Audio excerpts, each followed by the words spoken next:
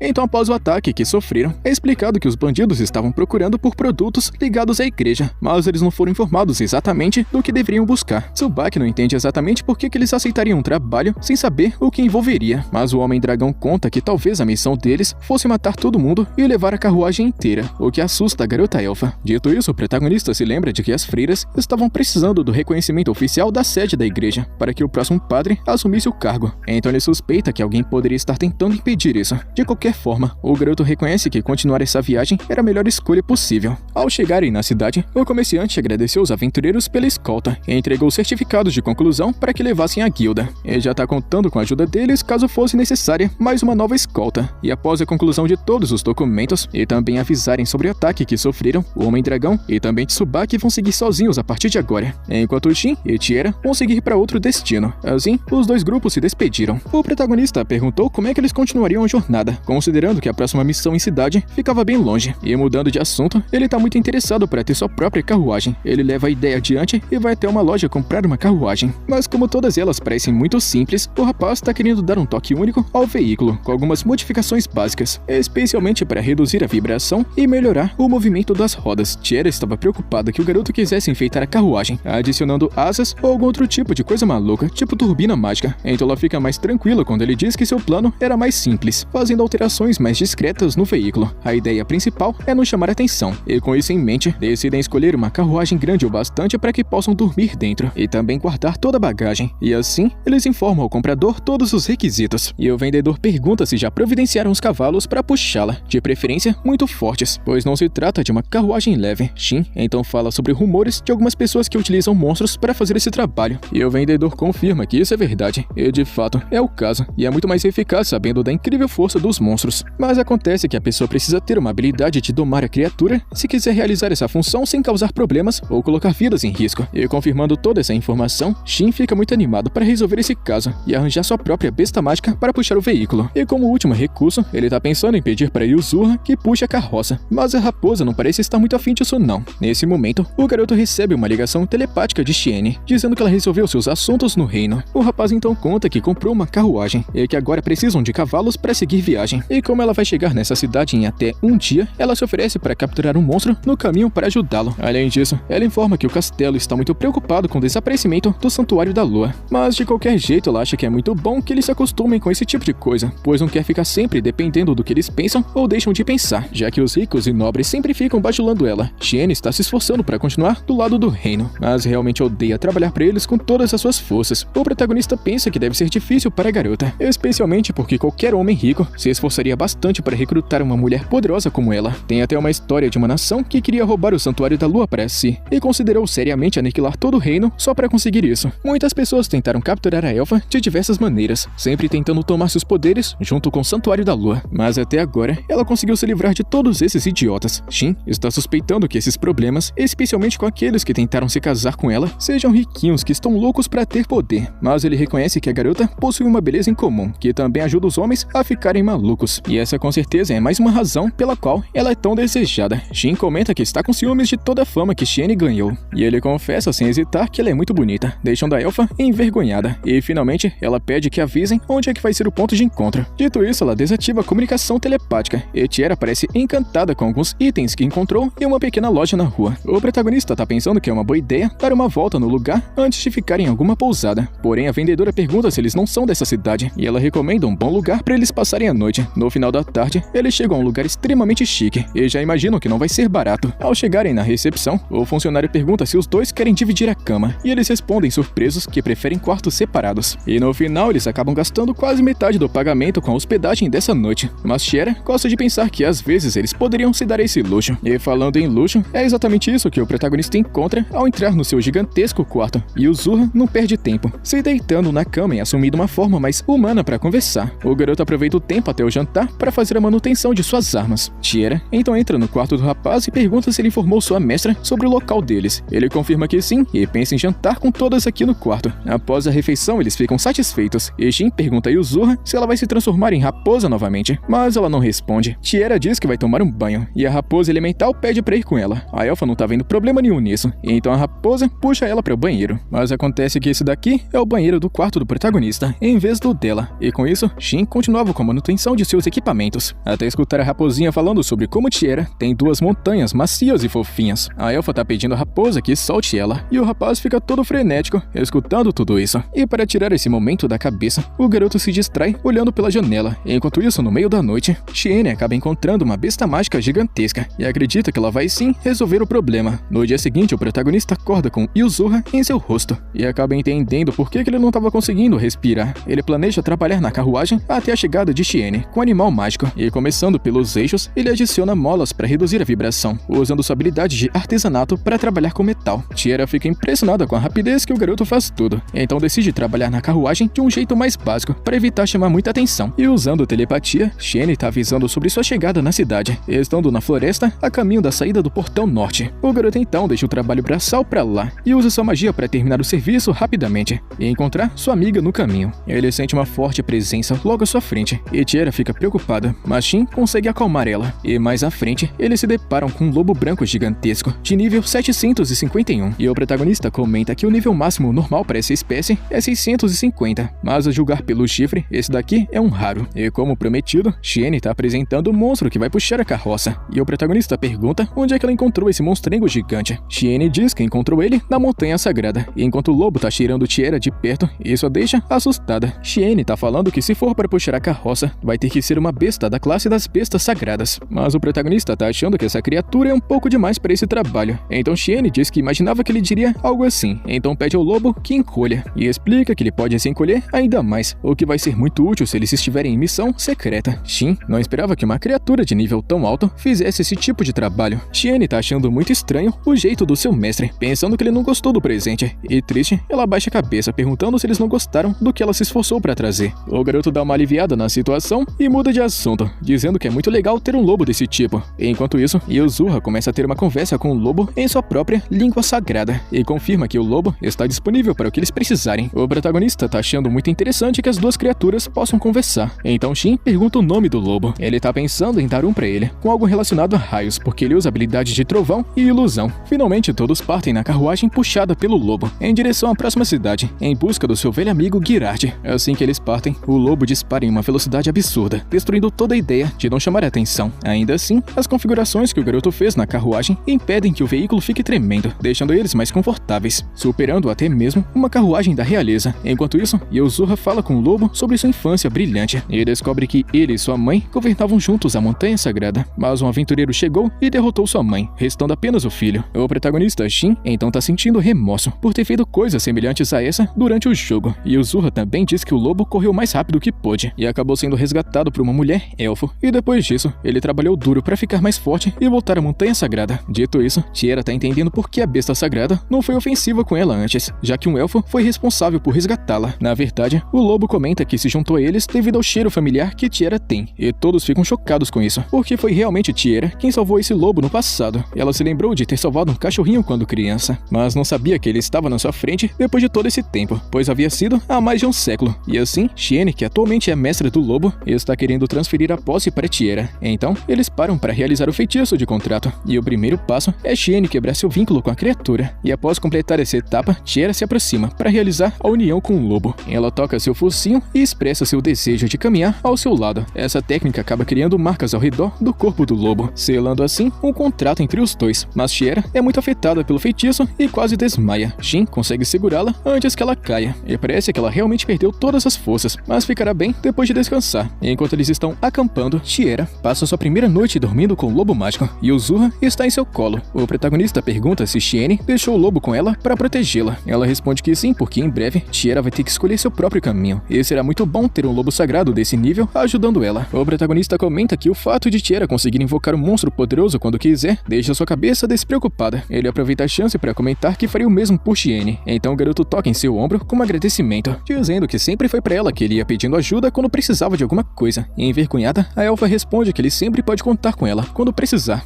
No dia seguinte, a equipe continua a jornada até chegar ao sudeste do reino, nos arredores da floresta. E um pouco mais à frente, aparecem 2 servos de alto escalão se aproximando. E como o protagonista havia enviado uma mensagem informando de sua chegada, ele já pensa que sejam pessoas que vieram levá-lo para seu encontro. E de fato, eles avisam que vieram em nome do grande rei e serão responsáveis por levar o grupo até Girard. Dito isso, o protagonista aguarda a carruagem e o lobão se encolhe, brilhando e sendo reduzido a um tamanho menor. No caminho, é revelado que esses 2 são descendentes diretos de Girard. Ao chegarem, todos ficam impressionados com a beleza e a tranquilidade do local. Então a garota que foi buscar o grupo anuncia a chegada de visitantes. Eles entram e encontram Girard ao lado de um elefante e uma tartaruga humanoide. Muito alegre, Girard comenta que pensou que nunca mais iria ver seu mestre nessa vida. Shin também pensou o mesmo. Girard entende o motivo, já que ele próprio não faz ideia de como é que ainda tá vivo. Então, sem mais delongas, ele revela que o homem vestido de marrom é o Wolfgang, o atual rei das feras. E aquela moça ali é sua filha. Quanto aos outros 2, eles são seu braço direito Van e seu braço esquerdo Radin. Finalmente, o protagonista se apresenta como um humano superior usando gestos de reverência. Girard comenta que seu amigo não precisa de tanta formalidade, especialmente porque seria muito melhor para o momento atual ficar mais à vontade, para que eles não fiquem tão tensos. Afinal, a presença de um humano superior pode criar a imagem de seres que devem ser temidos e reverenciados. É mostrado que um dia, Shin e Girard estavam lutando juntos. O garoto havia perguntado quantos monstros o seu amigo havia matado, e ele respondeu que não fazia ideia, talvez mais de 1000. Mesmo assim, o rapaz fica dizendo que o momento decisivo vai chegar em breve, e os 2 se preparam para o que está por vir. E de volta ao presente, eles estão dando risada. Os 2 não têm ideia de como sobreviveram àquele dia. E falando sobre o que aconteceu nos últimos 500 anos, Chien contou que Girard havia fundado uma nação, deixando o homem incomodado por não ter se gabado disso antes. No entanto, imaginando como todos lidavam com esses assuntos, a elfa preferiu contar tudo de uma vez, e para deixar os 2 mais à vontade, ela se levanta para preparar um chazinho. Girard comenta que suas histórias de heroísmo terão que esperar, portanto, ele quer ouvir a história da vida do protagonista. E após uma longa conversa, o primeiro rei das feras entendeu por que não conseguia encontrar o seu mestre em lugar nenhum. Logo, Girard se abre e confessa que vai morrer em breve, provavelmente dentro de um mês. E algumas semanas atrás, ele sentiu que alguma coisa estava errada, e quando Chien contou sobre o protagonista, ele teve certeza. Ele sente que o tempo começou a fluir novamente. Era como se ele esperasse o retorno de seu mestre apenas para morrer. Ele se vira para o rapaz e desafia o humano superior para um duelo. Ao mesmo tempo, Chien surge na conversa por detrás da parede e pergunta se o homem quer morrer em batalha como um guerreiro. Sem hesitar, Girard revela que sim, pois o seu amigo é o guerreiro mais forte que ele conhece e gostaria de ver como sua força de vontade iria se sair contra um oponente tão poderoso. Um pouco relutante, o garoto Shin aceita o desafio e a garota elfa tenta conter as lágrimas. O protagonista pergunta se todos dessa nação já sabem sobre a morte dele. Ele explica que já contou para todo mundo e que vai fazer o duelo mesmo assim, pois ele não quer esconder nada de ninguém. Dito isso, Girard acredita que Van e Raidin entenderam o que ele realmente queria, pois lutaram juntos desde o desaparecimento de Shin. Eles eram da raça dos Homens-Feras que viveram mais tempo, mas os 3 estão velhos agora, portanto, é hora dessa nação se libertar da influência deles. Shin comenta que ouviu dizer que o Wolfgang é um governante excepcional, e Girard concorda, lembrando sua dedicação ao seu povo, e portanto, um ótimo sucessor para liderar o território. A noite cai e Girard junta seus fiéis subordinados para um anúncio pessoal, e finalmente ele revela que encontrou o lugar onde vai morrer de forma digna. O Rei Lobo então pergunta o que isso significa. Então o Rei Bestial Girard lembra que já disse quanto tempo lhe resta de vida, e por essa razão convidou Shin para um duelo em uma semana, antes de morrer de causas naturais. Diante da notícia, seus 2 braços de confiança permanecem calmos, pois são extremamente experientes, mas a filha pergunta como é que eles podem estar tão calmos diante de uma revelação tão devastadora. Muito paciente, Girard explica que viveu uma vida muito longa, onde viu companheiros caírem, seus filhos morrerem e até cuidou de seus netos em seus momentos de morte. Levando tudo isso em consideração, Girard acredita que não tem mais motivos para viver e acrescenta que eles lutarão na Grande Floresta, com essa sendo a última e maior batalha de sua vida, e deseja a todos que vejam ele lutando contra o humano superior. Enquanto isso, o protagonista observa as estrelas e pensa sozinho sobre o duelo, se lembrando do momento em que conseguiu finalmente se reencontrar com Girard. E o Zurra se aproxima e pergunta se o garoto tá bem, e ele responde que sim, com seu sorriso familiar no rosto, até voltar para encarar o céu com a raposa no colo. Girard faz o mesmo que seu mestre, se lembrando do arrependimento que sentiu quando Shin desapareceu. Eles já lutaram bastante juntos, mas ele sempre quis desafiar o rapaz para uma luta, e embora seja apenas um arrependimento, é um grande arrependimento. Segundo Girard, o mundo era sem graça sem a presença do protagonista, e ele até desistiu do desejo de morrer em uma batalha épica, pensando que isso jamais iria se tornar realidade. Apesar de tudo, ele agradece ao seu mestre pelos dias de grande amizade, e o Zoro então acorda Jin com a gentileza de um mamute, e todos os dias eles compartilham um café da manhã. Após todo esse tempo separados, os amigos compensam o tempo perdido compartilhando suas experiências e conquistas durante esse longo período em que estiveram divididos. E como sempre, o protagonista impressiona todo mundo com sua grande capacidade como um humano superior. Finalmente, o garoto ferreiro guerreiro restaura as manoplas de combate de seu companheiro com perfeição.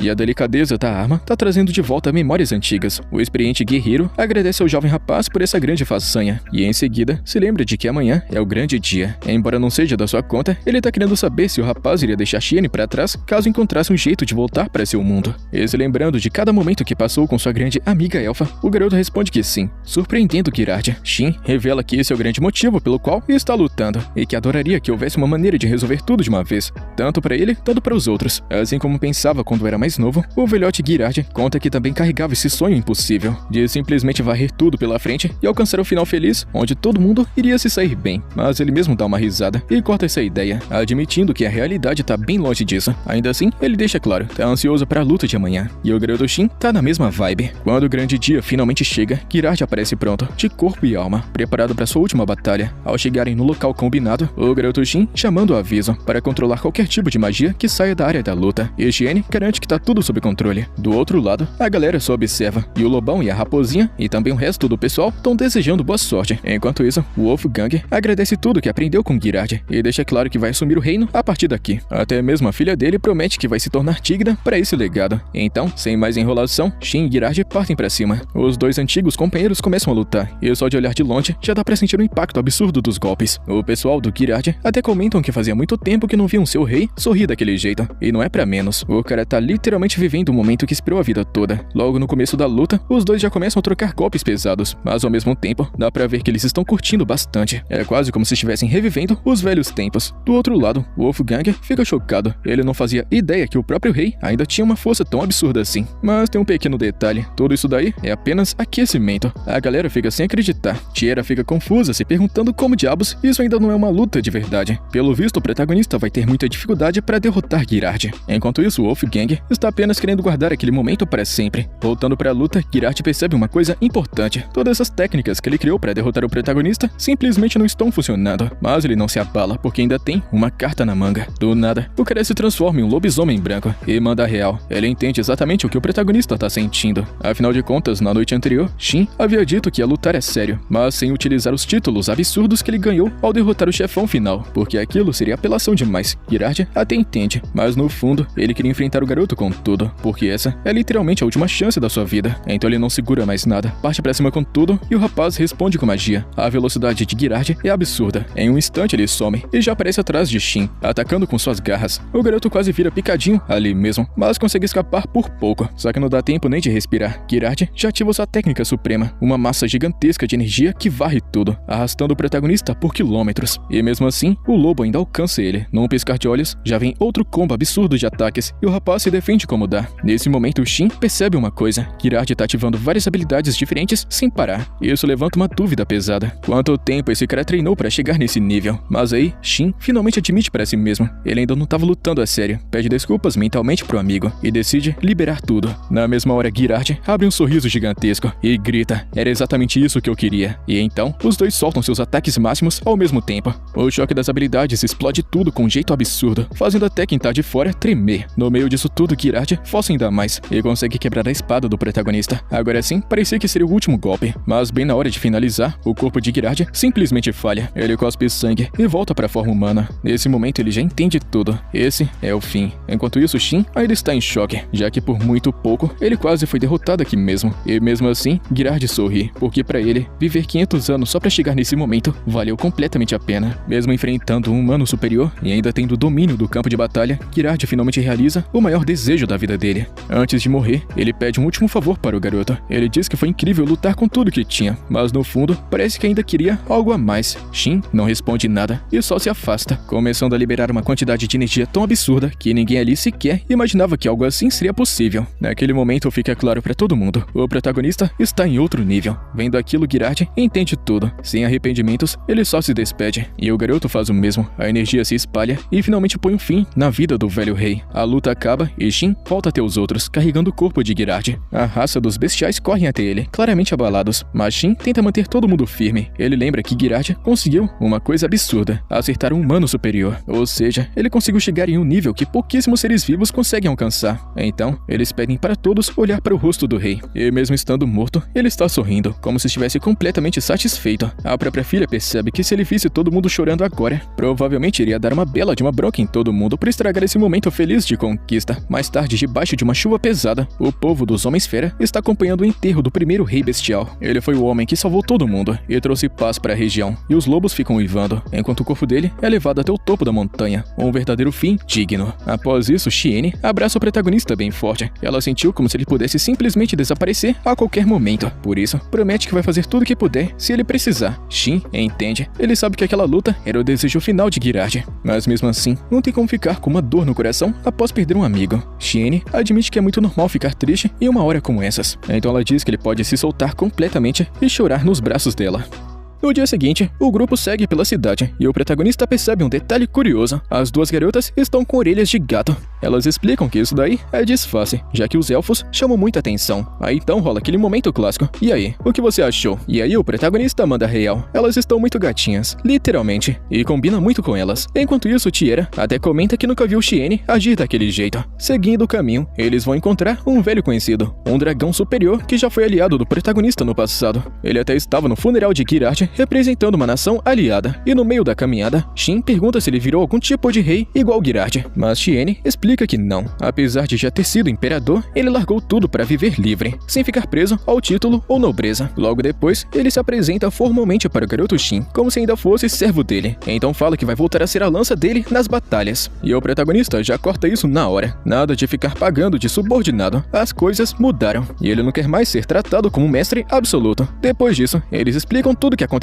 com Girard, e Chien fica orgulhosa, porque o amigo dela viveu exatamente do jeito que queria, sem arrependimentos. Então, ele pergunta, e agora, qual é o plano? O protagonista responde que já pesquisou tudo, e o próximo destino é um tal lugar sagrado. O dragão então diz que precisa resolver umas coisinhas antes, mas pede para continuar em contato com ele. Antes de ir embora, Shin invoca a arma do dragão, a Nazuki, e o dragão pega ela depois de tanto tempo, como se nunca tivesse largado. Só que então ele percebe uma coisa, a arma está muito mais forte, e o rapaz então explica, depois que ele aprendeu a controlar melhor a mana, deu um upgrade absurdo. Mais tarde, eles vão até a guilda dos aventureiros. O objetivo de Shin agora é simples, subir de rank, pelo menos até o nível C. E para isso, ele pega uma missão básica, caçar goblins, e a garota fera já se anima na hora, querendo ir junto, mesmo que isso atrase a investigação da floresta. O protagonista lembra que, após aquela batalha contra Girard, havia sido mandado a garantir que a floresta se regenerasse. Por isso, ele pede ao grupo que deem uma olhada na área quando voltarem, já que ele próprio participou da destruição do local. E logo, todos partem para cumprir a missão e encontram um pequeno grupo de 4 goblins na floresta. Cada um deles escolhe o seu alvo, pegando os inimigos de surpresa. Shin elimina o primeiro com sua arma, enquanto Chien e a garota fera derrubam os outros dois, utilizando até mesmo ataques à distância. E o Zorro acaba ficando sem adversário, mas ainda fica mantendo uma pose confiante, como se tivesse ajudado bastante na vitória. Voltando para o topo da floresta, o terreno parece ter se regenerado sem grandes problemas. Ainda assim, a garota fera insiste em fazer uma análise mais detalhada, examinando as árvores e vegetação em busca de qualquer coisa anormal, como ervas estranhas que possam impedir o crescimento natural da floresta. Mais tarde, o grupo volta para a guilda e entrega a prova da conclusão da missão. Nesse momento, a recepcionista entrega uma mensagem para Shin, uma convocação do chefe da guilda, e de acordo com a mensagem, o protagonista deveria comparecer ao Palácio do Reino o mais rápido possível. As garotas perguntam se ele tem ideia do motivo, e o rapaz se lembra rapidamente daquele incidente envolvendo o inimigo Jack Caveira, quando sua espada saiu de controle. Enquanto isso, a garota fera lamenta por não poder acompanhá-los, já que não tem permissão para deixar o país das feras. Antes de sair, Shin pede que ela avise quando o Wolfgang estiver disponível, pois ele tem algo importante para entregar. Mais tarde, o protagonista se encontra novamente com Wolfgang e informa que vai precisar partir em breve para o reino. Então, ele entrega as manoplas de Girard, conhecidas como Luas da Morte. Embora todos acreditassem que as manoplas haviam sido destruídas durante a batalha, o protagonista revela que conseguiu repará-las, já que foi ele mesmo quem as criou originalmente. Além disso, ele explica que foi um pedido do próprio Girard que o item fosse entregue ao Wolfgang. E muito honrado, o Wolfgang testa as manoplas e fica impressionado com seu poder. E após passarem a noite na residência de Wolfgang, o grupo parte novamente em sua jornada, utilizando o teletransporte, e eles seguem em direção ao Santuário da Lua. Em poucos segundos, chegam ao destino, mas Chien percebe imediatamente que tem algumas presenças observando sua chegada. Ela pensa que podem ser pessoas esperando pelo retorno do santuário,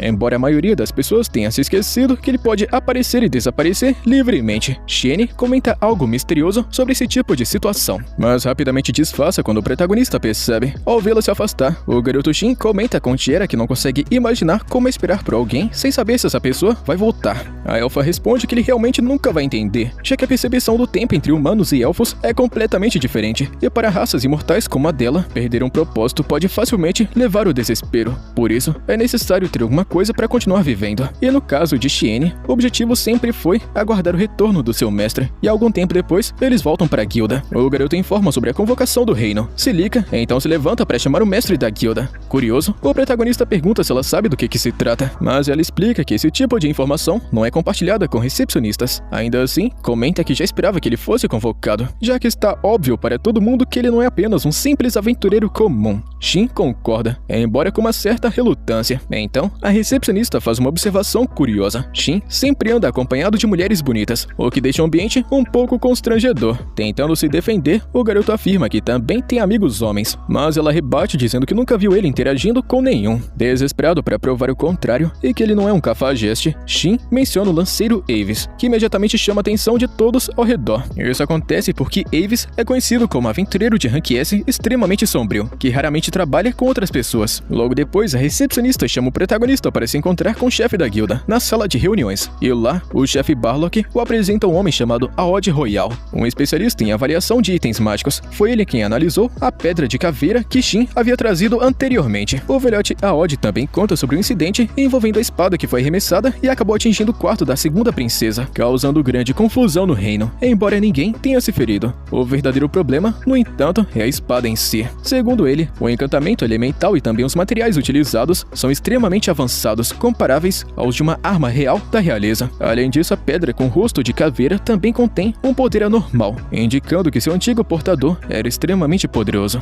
O protagonista, já percebendo onde é que aquilo vai dar, tenta disfarçar, mas entende que eles estão cada vez mais próximos de descobrir seu envolvimento nesse caso. Desde que o rapaz acabou entregando a pedra, diferentes tipos de mana, incluindo a mesma energia presente na espada do monstro, foram identificados durante a análise. Então, era simplesmente óbvio que ele ia ser chamado alguma hora para explicar tudinho. Além disso, ninguém menos do que a própria segunda princesa demonstrou interesse em conhecê-lo pessoalmente, já que ela mesma já enfrentou diversas criaturas do tipo caveira e possui grande interesse nesse assunto. Mesmo assim, o chefe Barlock admite que não sabe exatamente quais são as intenções da princesa Rione. Afinal, quando se trata de realeza, nem tudo é tão simples quanto parece. Com isso, o garoto volta para a pousada onde está hospedado. Lá, ele atualiza suas companheiras sobre a situação. Considerando todo o cenário, o rapaz começa a suspeitar que o reino pode tentar recrutá-lo à força, ou até envolvê-lo politicamente, como através de um casamento com alguma nobre e influente, já que o poder de uma nação muitas vezes se baseia em alianças desse tipo. E claramente desconfortável com essa possibilidade, Xiene recomenda que ele finge estar noivo dela, diante da realeza. Tiera entra na brincadeira, e também diz que pode assumir esse papel desde que fosse apenas uma encenação. Logo depois, a raposa Yuzuha aparece, dizendo que também quer ser a noiva de Shin, o que só piora a situação. E desesperado com esse rumo da conversa, e imaginando o impacto que isso vai ter na sua própria reputação, Shin rejeita imediatamente todas as ideias, e Yuzuha ainda provoca a situação, dizendo coisas ainda mais absurdas, deixando o clima completamente caótico. Na manhã seguinte, o protagonista se apresenta no portão do palácio. Após a sua chegada, um guarda vai chamar o responsável por guiá-lo até o interior. Pouco depois, surge Gadras, o braço direito da segunda princesa, e analisando o nível de poder, Shin percebe rapidamente que ele é extremamente poderoso, com um nível elevado, digno de alguém que ocupa uma posição tão importante no reino. E sem demora, o protagonista finalmente é apresentado à princesa, e mesmo sendo alguém acostumado com situações difíceis, ele não consegue deixar de se sentir pressionado diante de uma aura poderosa como a dela. A jovem mulher se apresenta como Rione, e já deixa claro que não gosta de formalidades, pedindo para ser chamada apenas pelo nome. O soldado Gadras tenta interferir, dizendo que esse tipo de proximidade não é apropriado com alguém que acabou de chegar, mas Rione ignora completamente a formalidade. Ela afirma que, considerando o potencial desse garoto, existe a possibilidade de lutarem lado a lado no futuro, e por isso não vê motivo para manter distância. E sem enrolação, ela abre um baú e revela a espada pertencente ao monstro caveira. Rione comenta que derrotar uma criatura daquele nível não deve ter sido fácil. O rapaz tenta responder com cautela, sem mentir, mas também sem revelar toda a sua força, dizendo que realmente foi uma luta difícil, a ponto da sua própria arma ter sido destruída durante o combate. A princesa sorri satisfeita, afirmando que suas suspeitas estavam corretas. Shin não é apenas um aventureiro comum. Ela explica que pessoas com esse tipo de talento costumam ser convidadas pela corte, E em alguns casos, nobres e riquinhos tentam utilizar pessoas assim como ferramentas políticas ou até armas de guerra.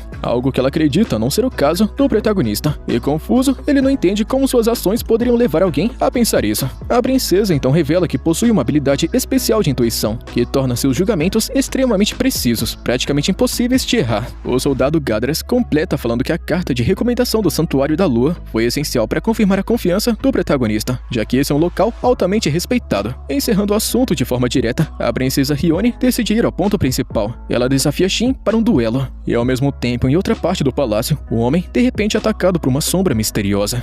E de volta à sala real, o assistente Gadras não tá nem um pouco a favor dessa atitude emocionada da princesa. Ele fala que antes de qualquer coisa, deveriam discutir primeiro a posição do protagonista dentro do reino. A princesa Hiyone, porém, ignora completamente essas preocupações. Para ela, a melhor forma de avaliar alguém é testando suas habilidades diretamente em combate. Mesmo com a insistência de Gadras falando que é uma péssima ideia, ela mantém sua decisão e convida o protagonista para um duelo na mesma hora. E para garantir que possam lutar sem restrições e causar nenhum dano ao redor, Hiyone teletransporta Shin e Gadras para um lugar apropriado, uma arena isolada que já foi utilizada como campo de treinamento no passado. Ali, finalmente o verdadeiro teste está prestes a começar. Essa arena onde foram levados foi construída especificamente para batalhas entre os chamados escolhidos. Pelo menos é assim que o reino interpreta sua função atualmente. No entanto, há muitos aspectos desse lugar que ainda não são totalmente compreendidos. Por exemplo, os próprios pontos de teletransporte são tecnologias de antes do colapso da antiga Era da Glória, um tipo de conhecimento que foi parcialmente perdido ao longo do tempo. Escutando isso, o protagonista comenta que sempre achou estranho o fato do reino utilizar esse tipo de recurso com tanta naturalidade, mesmo sendo algo que teoricamente já deveria estar além da compreensão atual. E sem perder tempo, Hiyone pede para que o protagonista escolha sua arma. Ele pega uma espada comum, e para equilibrar, ela escolhe o mesmo tipo de arma, mas visivelmente maior e mais pesada. Antes do início, a princesa Hiyone deixa bem claro que o objetivo não é derrotá-lo, mas sim avaliar suas habilidades. Ela só quer ver do que ele realmente é capaz. A luta começa, e desde o primeiro movimento fica claro que a princesa tem muita habilidade em combate. Tentando surpreender o protagonista, ela solta a espada durante a troca de golpes e tenta acertá-lo com um chute inesperado. Mesmo sendo pego de surpresa, ele consegue desviar um pouco. A princesa sorri, satisfeita, e comenta que isso já mostra muito mais do que ela estava esperando. Shin então começa a lutar com mais seriedade, ajustando seus atributos para ficar com um nível parecido com o dela. E quando as espadas voltam a se chocar, Hiyone pergunta se ele realmente pretende medir forças com ela apenas usando essa forma. O protagonista então percebe que ela já entendeu que ele está se contendo. A princesa então o incentiva a utilizar suas habilidades totais. Atendendo ao pedido, o protagonista ativa uma técnica de fortalecimento, aumentando drasticamente a sua força e velocidade. Para a surpresa dele, Hiyone imediatamente replica o mesmo tipo de aprimoramento. Observando de fora, Gadras comenta que naquele momento, os dois estão praticamente no mesmo nível em termos de capacidade física. Hiyone avança com um golpe poderoso, que causa uma reação em cadeia no impacto. Shin percebe que se não tivesse desviado, teria sido fatal, e ele teria batido as botas. E após algumas trocas intensas, ambos chegam à conclusão. Seus estilos de combate são muito parecidos, tanto em velocidade quanto em capacidade de reação. Percebendo isso, o protagonista comenta que a luta pode se prolongar se continuarem lutando naquele ritmo. Além disso, ele observa que a espada de Hiyone está chegando no limite. Ao verificar, ela confirma: essa arma realmente não vai suportar muito mais tempo sobre aquele nível de pressão. Sabendo disso, Gadras afirma que a avaliação já foi o suficiente. Ele reconhece que o poder de Shin é comparável ao da própria princesa. Hiyone, apesar de ainda interessada, decide encerrar o duelo aqui mesmo, aceitando a análise. E de volta ao assunto principal, Hiyone formaliza o convite para que Shin sirva o reino.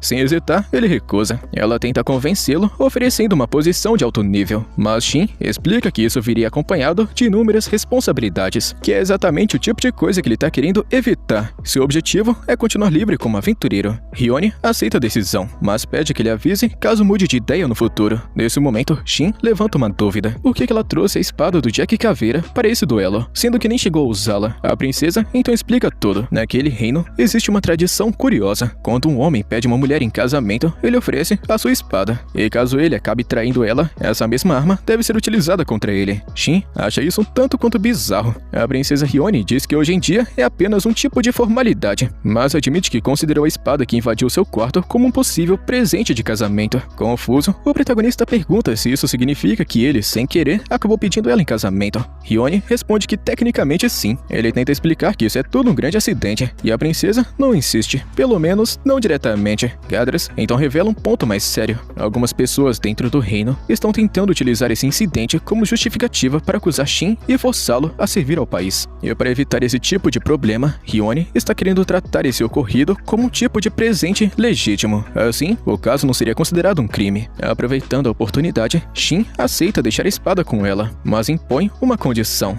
Em troca, ele está querendo acesso à biblioteca mágica do reino. A princesa comenta que ele poderia pedir algo muito mais valioso, já que aquela espada sozinha seria o suficiente para garantir uma vida luxuosa para sempre. Mas o garoto deixa claro que não está interessado em riqueza, apenas em conhecimento. Os dois chegam a um acordo, porém, ao retornarem para a sala de teletransporte, percebem rapidamente que alguma coisa está errada. Os guardas estão caídos no chão. Dentro da sala, um cardeal está presente, aparentemente sob efeito de magia, como confusão ou controle mental. Gadras tenta interromper o que quer que esteja acontecendo, mas já é tarde. Um feitiço é ativado e Shin e Hiyone são teleportados à força para um local desconhecido. Agora, longe do palácio e sem saber exatamente onde estão, os dois começam a analisar a situação. A princesa Hiyone rapidamente pensa que aquilo não foi um acidente. Alguém de propósito enviou eles para outro lugar, e provavelmente com intenções nada boas. Hiyone analisa os arredores e percebe que aquelas ruínas pertencem às terras sagradas de Cálpia. Além disso, ela sabe que para alguém tão poderoso quanto o Cardeal Grill perder completamente a razão, seria necessária uma força extraordinária, atuando por detrás daquilo. Seja o que for, ela deixa claro que precisam sair daqui imediatamente. Shin então pergunta se a princesa possui telepatia, mas ela responde que não, já que não faz parte de um grupo que compartilha esse tipo de conexão. Sabendo disso, o protagonista utiliza sua própria telepatia para entrar em contato com suas companheiras e combinar um ponto de encontro.